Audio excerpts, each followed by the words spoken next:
लैंसडाउन के रिखणी खाल क्षेत्र में गुलदार के आतंक के बीच वन विभाग की टीम ने एक गुलदार को पिंजरे में कैद किया है, लेकिन गुलदार का आतंक अभी भी खत्म नहीं हुआ। दरअसल इलाके के आसपास एक और गुलदार देखा गया है, जिसके बाद से वन विभाग को भी इस बात का कंफ्यूजन बना हुआ है जो कि गुलदार पिंजरे में कैद हुआ है। क्या इसी गुलदार ने हाल ही में 5 साल के बच्चे को निवाला बनाया था? इलाके में फिलहाल 4 जगहों पर पिंजरे लगाए गए हैं। साथ ही पकड़े गए गुलदार की जांच कर पता लगाया जाएगा कि गुलदार ने हाल ही में किसी मनुष्य का शिकार किया है या नहीं। यह गुलदार पकड़ने के बावजूद स्टाफ को और क्षेत्र में और एक गुलदार मिलने की सूचना मिली है। उसके तहत ही हमारा जो है ये रेस्क्यू ऑपरेशन जारी रहेगा और जब तक हमें सफलता नहीं मिलती और WIA का जो फॉरेंसिक रिपोर्ट है, DNA का इंडिविजुअल प्रोफाइलिंग है, जब तक वो मैच नहीं होता हम लोगों का जो गश्त और अन्य जो रेस्क्यू कार्य है वो चलता रहेगा। अनुपम भारद्वाज कोटद्वार से हमारे साथ लाइव जुड़ चुके हैं इस पर ज्यादा जानकारी के लिए। अनुपम, लगातार गुलदार की दहशत जो है वो बनी हुई है। हालांकि एक गुलदार को रेस्क्यू कर लिया गया है, अब उसकी जांच भी कराने की बात कही जा रही है। देखिए, लगभग 1 हफ्ते से ज़्यादा का समय बीत चुका है जब एक गुलदार ने 5 साल के बच्चे को उसके आंगन में खेल रहा था रात के समय, शाम के समय, और वहां से उठाकर जंगल ले गया था और उसके बाद उसकी मौत की खबर सबके सामने आई थी। उसके बाद से ही पूरे इलाके में दहशत बनी हुई थी, क्योंकि इस तरीके से काफ़ी समय बाद इस तरीके से घटना हुई है कि गुलदार पूरा घर के अंदर तक पहुँच गया और उसके बाद से इलाके में गश्त लगाई जा रही थी। पुलिस हो या वन विभाग की टीमें हो लगातार गश्त कर रही थी। पिंजरे लगाए गए थे, ट्रैप कैमरे भी लगाए गए थे ताकि गुलदार की मूवमेंट का पता लगाया जा सके। और कल लगभग इसी समय एक गुलदार पिंजरे में कैद हुआ है और उसके बाद उसको रेस्क्यू सेंटर ले जाया गया, लेकिन अभी तक ये क्लियर नहीं हो पाया है कि क्या यही वही गुलदार है जिसने उस बच्चे को निवाला बनाया था। यानी कि जो फॉरेंसिक जो जांच होगी उसके बाद ही स्पष्ट हो पाएगा कि यही वो गुलदार था, क्योंकि जिस तरीके से ग्रामीण है या वन विभाग की जो टीमें हैं वो जब गश्त कर रही थी तो एक मादा गुलदार की भी वहाँ पे देखने जाने की सूचना है, वहाँ पे देखा जा रहा है। तो कहा नहीं जा सकता कि जो गुलदार कल पकड़ा गया यह वही गुलदार है या फिर वो मादा गुलदार थी जो रात के समय पहुंची थी। तो अभी थोड़ा कंफ्यूजन इसमें बना हुआ है। इसी को देखते हुए वन विभाग की टीम की ओर से भी जो ऑपरेशन था, जो रेस्क्यू ऑपरेशन था, वो लगातार चलाया भी जा रहा है। गश्त का जो सिलसिला था वो भी लगातार जारी है। और इसके बाद जब दूसरा जो गुलदार, जो मादा गुलदार जिसको देखने की बात कही जा रही है, वो पकड़ में आ जाती है, उसके बाद उसकी भी फॉरेंसिक जांच की जाएगी और उसके बाद ही स्पष्ट हो पाएगा कि किसने ये निवाला बनाया था और राहत कब तक मिलती है। थोड़ा समय इसमें भी बाकी है। बहुत शुक्रिया अनुपम, विस्तार से जानकारी देने के लिए। पहाड़ों में हो रही तेज बारिश की वजह से पौड़ी में अलकनंदा नदी का जलस्तर काफी बढ़ गया है। नदी के किनारे सभी घाट पानी में डूब गए हैं। चारधाम की रक्षक कही जाने वाली मां धारी देवी के मंदिर को भी अब खतरा पैदा हो गया है। मां धारी देवी का सिद्धपीठ मंदिर अलकनंदा नदी के बीच पिलर पर टिका हुआ है और नदी के उफान पर आने से मंदिर का पिलर काफी हद तक पानी में डूब चुका है। अब मंदिर प्रांगण तक अलकनंदा नदी का जलस्तर पहुंचने में कुछ ही मीटर की दूरी रह गई है। ऐसे में मंदिर समिति को डर है कि कहीं मंदिर जलमग्न ना हो जाए। धारी देवी मंदिर के पुजारी ने कहा कि नदी का तेज बहाव पिलर पर काफी जोर डाल रहा है, जिससे कई बार मंदिर हिल रहा है। ये दिखाई दे रहा है क्योंकि आप सामने देखिए, ये जो धारी की जो रोड जा रही है ये पानी रोड पे आ जाता है। इधर भी जो मंदिर के सामने जो रोड है वहाँ भी पानी आ जाता है। बाहर से जो व्यक्ति आता है वो डर जाता है। खैर हमको तो आदत पड़ गई है। बहुत बड़े बड़े वो आते हैं पेड़ और इन पिलों में लग करके मतलब जैसे झटका जैसे होता है, इस प्रकार से झटका। पौड़ी से आलोक रावत हमारे साथ जुड़ चुके हैं लाइव। आलोक, क्या स्थिति है अभी वहां पर? बताया जा रहा है कि मंदिर पर भी खतरा है, मंदिर का भी आधे से ज्यादा पिलर डूब गया है, जैसा कि हम तस्वीरों में भी देख पा रहे हैं।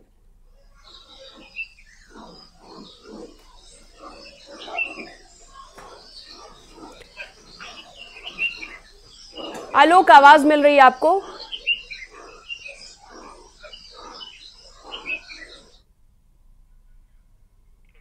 तो लगता है संपर्क नहीं हो पाया है। दोबारा जुड़ने की हम कोशिश करेंगे। तस्वीरें फिलहाल आप देखिए, मंदिर का पिलर आधे से ज्यादा डूबा हुआ है। आलोक, अगर आपको आवाज मिल रही है तो जरा अभी की स्थिति बताइएगा, कितनी परेशानी अभी हो रही है और मंदिर परिसर का कितना हिस्सा पानी में डूब गया है? जी बिल्कुल, जिस तरह से इन दिनों मानसून सीजन की बारिश जारी है और चमोली और रुद्रप्रयाग में जिस तरह से लगातार बारिश हो रही है, तो इससे जो अलकनंदा नदी है वो उफान पर है। तो उससे हो ये रहा है कि नदी का जलस्तर जो है वो बढ़ गया है और इसके साथ साथ जो श्रीनगर में जल विद्युत परियोजना है, तो इससे भी कई क्यूबिक में करीब 2400 क्यूबिक में पानी छोड़ा जा रहा है। ऐसे में जो नदी का जलस्तर है वो बढ़ गया, क्योंकि जो धारी देवी का मंदिर है वो नदी के बीचों बीच स्थित है। ऐसे में जो पिलर है वो करीब करीब अब 1 से 2 मीटर और रह गए हैं कि ये जो मंदिर है, ये मंदिर प्रांगण तक ये जलस्तर पहुंचने वाला है अलकनंदा नदी का। ऐसे में जो मंदिर समिति है उसने शासन से मांग की है कि कहीं ना कहीं सुरक्षा की दृष्टि से कुछ कदम उठाए जाए, ताकि जो मंदिर की मूर्ति और धारी देवी मंदिर है इसे बचाया जा सके। जी ठीक है, बहुत शुक्रिया तमाम जानकारी के लिए आपका आलोक। आगे बढ़ते हैं और अगली खबर चमोली से। ऋषिकेश बद्रीनाथ नेशनल हाईवे पिछले 6 दिनों से बंद है और नंद प्रयाग में भारी भूस्खलन होने की वजह से हाईवे बंद है, जिसे खोलने की कोशिश जारी है, लेकिन पहाड़ी से बार बार मलबा आ रहा है सड़क पर और सड़क बंद होने से यात्रियों को काफी दिक्कत हो रही है। हालांकि गाड़ियों को कोट के रास्ते भेजा जा रहा है, लेकिन वहां पर भी जाम की स्थिति पैदा हो रही है।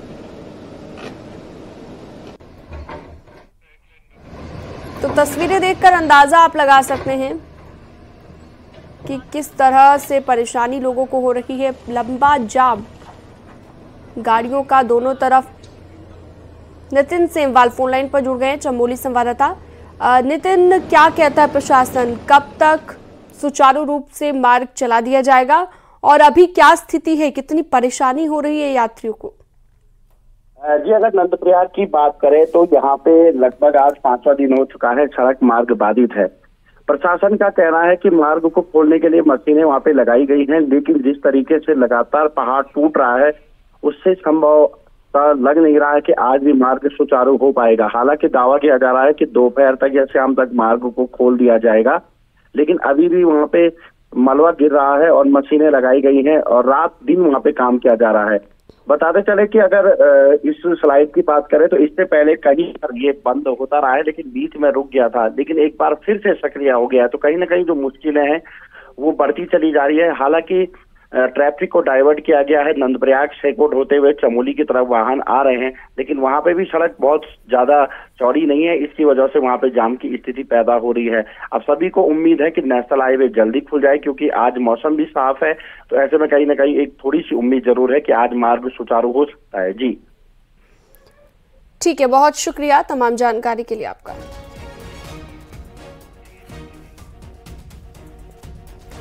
चमोली के पंगनो गांव में कुदरत के कहर ने सब कुछ तबाह कर दिया है। पंगनो गांव में लगातार बारिश के बाद भूस्खलन हो रहा है, जिससे 90 से ज्यादा घर प्रभावित हुए हैं। वहीं कुछ घर बर्बाद हो चुके हैं, कुछ लोगों को सुरक्षित जगहों पर भेजा गया है। तस्वीरों में भी आप साफ देख सकते हैं कि गांव में किस कदर बर्बादी हुई है। गांव के ऊपर भूस्खलन हो रहा है, जो कि पूरे गांव को अपनी चपेट में ले रहा है। मलबा और बड़े बड़े पत्थर गांव की तरफ आ रहे हैं। प्रशासन से लोग काफी नाराज हैं। लोगों का कहना है कि पिछले साल से गांव आपदा की चपेट में है, लेकिन प्रशासन कुछ नहीं करता। काफी बाढ़ ज्यादा हो गई है और जो ये पेड़ पौधे हैं वो जो हमारे तरफ और ज्यादा पलट रहा है और कभी भी खतरा हो सकता है। पूरे गांव के लिए खतरा है। इधर 54 परिवार तो चपेट में है। अब जो है इसके अंतर्गत आगे पता नहीं क्या स्थिति होगी। कल रात परसों रात से जो है हम उधर ही सो रहे हैं, लोग बाग आ रहे हैं अपने इधर। रात को बारिश आई तो लोग सब सो रखे थे, तो ऊपर से आवाज़ आई कि भागो भागो, तो लोग उधर भाग गए मंदिर की साइड। अच्छा। तो यहाँ पूरा नाला गदेरा, पूरा लोगों ने रात को गाय भैंस सारे उधर भेज दिया। ऋषिकेश से बद्रीनाथ धाम का सफर मानसून में मुसीबत भरा हो जाता है। कई बार तो यात्रियों को कई घंटों तक एक ही जगह पर रुकना पड़ता है। पूरा मामला देखिए रिपोर्ट में।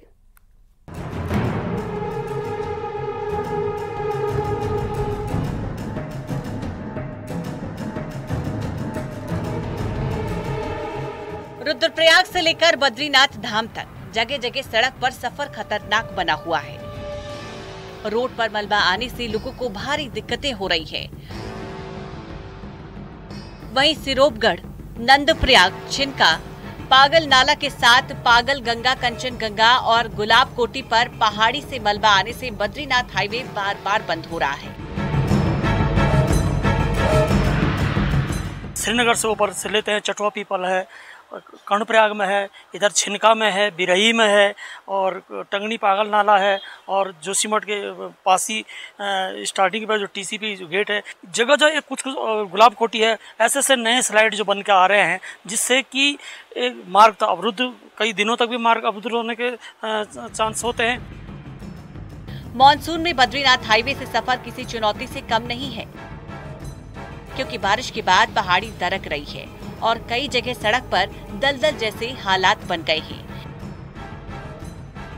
इसके साथ ही हाईवे पर बने नए स्लाइडिंग जोन भारी मुसीबत बन गए हैं। आज स्थिति है कि अगर 10 किलोमीटर यहाँ से आगे हेलंग से लेकर के और नंदप्रयाग से लेकर जगह जगह सड़कें अवरुद्ध होती है। हर मानसून सीजन में यही हालत है, चट्टानों का दरकना और जगह जगह सड़कों का ध्वस्त होना ऋषिकेश बद्रीनाथ राष्ट्रीय राजमार्ग की नियति बन गई है। सड़क के हाल इतने खराब है कि कई बार गाड़ियां फिसल रही हैं और हादसों का सबब भी बन गई है। न्यूज़ 18 के लिए चमोली से नितिन सेमवाल की report.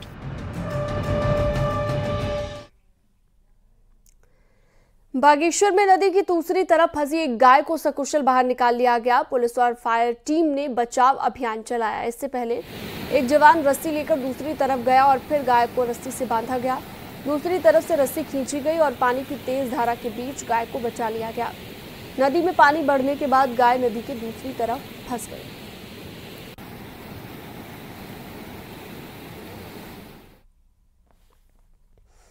Pithoragarh Tanakpur highway monsoon के दौरान काफी बुरी हालत इसकी हो चुकी है और हालात ये हो गए हैं कि 2 जिलों की लाइफलाइन इसे कहा जाता है। पर हल्की सी बारिश पर भी ब्रेक लगाने के लिए काफी है।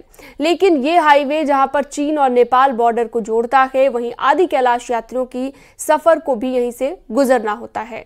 ये रिपोर्ट देखिए।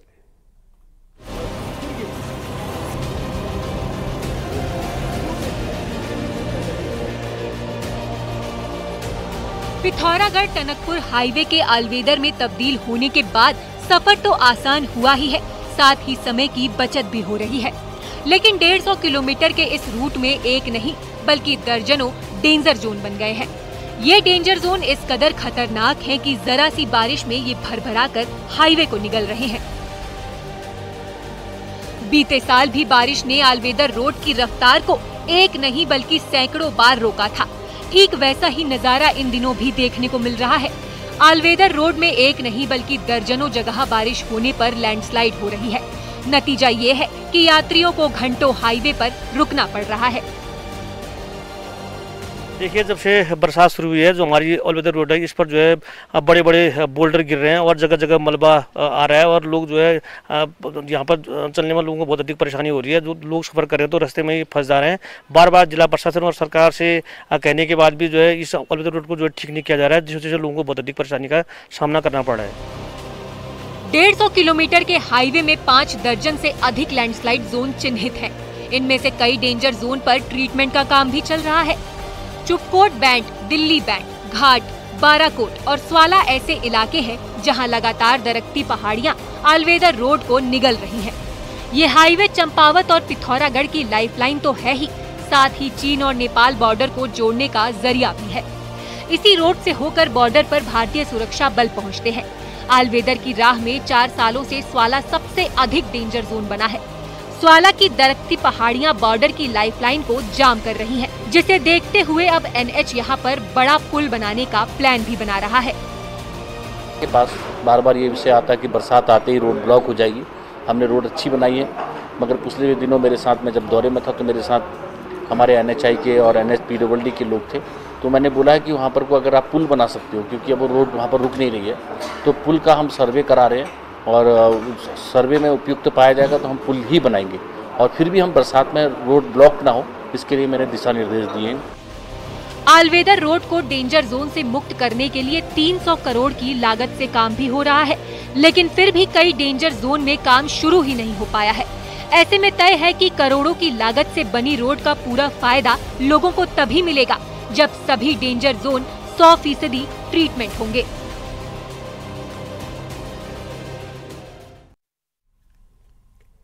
सोमवार को मुख्यमंत्री पुष्कर सिंह धामी ने पिथौरागढ़ के गंगोली घाट का दौरा किया। इस दौरान उन्होंने प्रसिद्ध महाकाल मंदिर के दर्शन पूजन किए, पूजा अर्चना भी की। मुख्यमंत्री ने इस दौरान कृष्ण जन्माष्टमी महोत्सव में शिरकत की।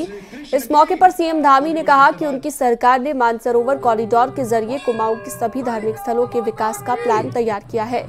गंगोली घाट का महाकाली मंदिर भी कॉरिडोर का अहम हिस्सा है, जिस पर काम शुरू होने के बाद निश्चित रूप से गंगोली घाट में धार्मिक पर्यटन को खासा बढ़ावा मिलेगा।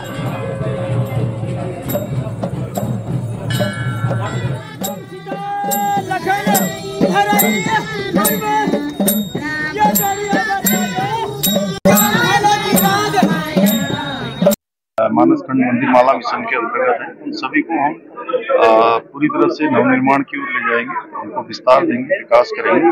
ये हमारी प्राथमिकता, पूरा ये चरणबद्ध तरीके से काम किया जा रहा है और ये पूरे राज्य के अंदर हो रहा है। ग्रीष्मकालीन राजधानी घोषित करने के अलावा गैरसैंण का भले ही कुछ ना हुआ हो या फिर हुआ हो, लेकिन गैरसैंण के नाम पर राजनीतिक रोटियां हमेशा ही सेकी गई। पूर्व सीएम हरीश रावत ने एक बार फिर से गैरसैंण की सियासत को हवा दे दी है। देखिए,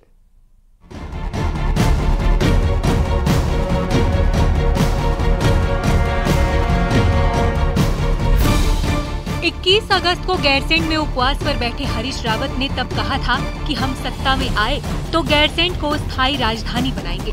इसके ठीक 5 दिन बाद हल्द्वानी पहुंचे हरीश रावत ने जो कहा उसने सियासत गरमा दी है। हरीश रावत ने हल्द्वानी में न्यूज 18 से बातचीत में कहा कि मुख्यमंत्री रहते हुए मैं गैरसैंण को स्थायी राजधानी घोषित करना चाहता था, लेकिन विजय बहुगुणा समेत कांग्रेस छोड़कर जाने वाले नेताओं ने इसका विरोध किया और मैं चाहकर भी गैरसैंण को स्थायी राजधानी घोषित नहीं कर सका। आपने कहा है कि गैरसैंण को आप स्थायी राजधानी घोषित करना चाहते थे, कौन लोग थे जिन्होंने आपको रोका? कौन लोग थे वो लोग, जरा बताइए।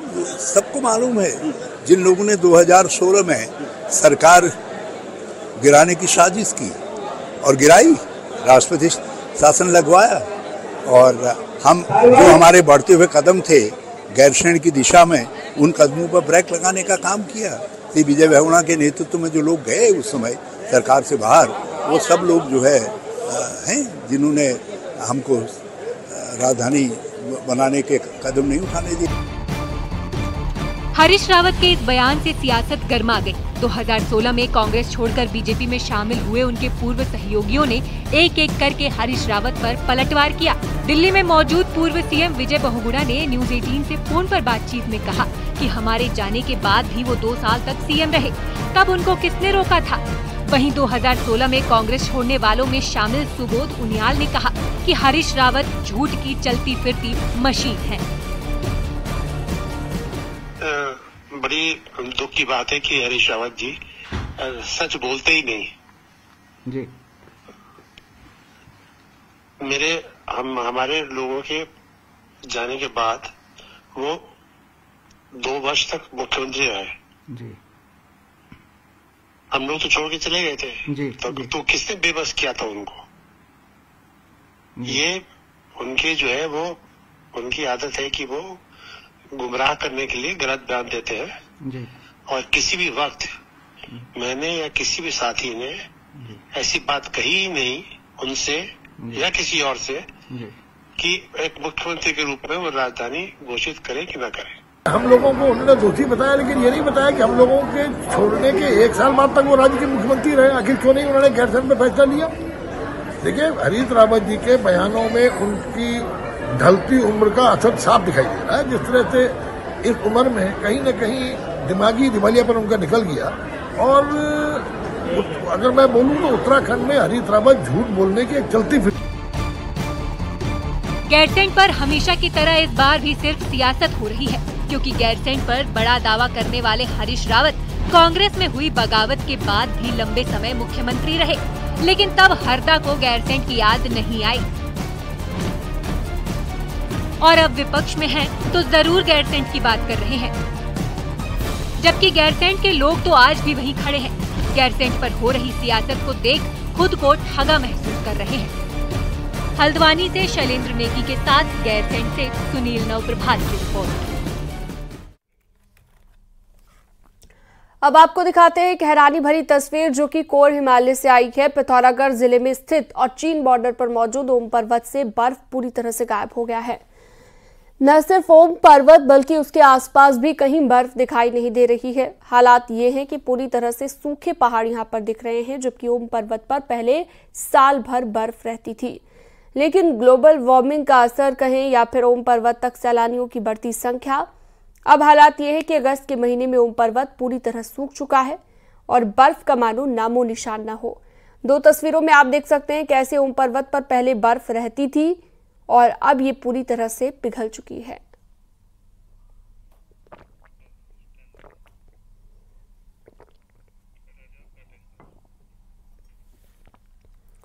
बद्रीनाथ धाम में हर्ष और उल्लास के साथ कृष्ण जन्माष्टमी का पर्व मनाया गया। दिन रात तक श्रद्धालु बद्रीनाथ धाम में झूमते नजर आए और बद्रीनाथ धाम के मुख्य पुजारी रावल जी द्वारा भगवान बद्री विशाल का विशेष श्रृंगार किया गया। उसके बाद विष्णु सहस्त्रनाम पाठ संपन्न हुआ। अंत में भगवान बद्री विशाल की भव्य आरती की गई।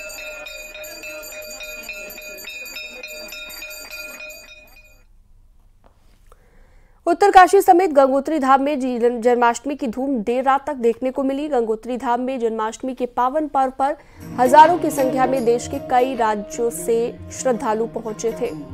इसके अलावा कई गांव से ग्रामीण भी देवडोली के साथ पहुंचे और देर रात तक इस उत्सव में झूमते नजर आए। गंगोत्री धाम में पुरोहितों से कृष्ण जन्म उत्सव विधि विधान के साथ मनाया गया।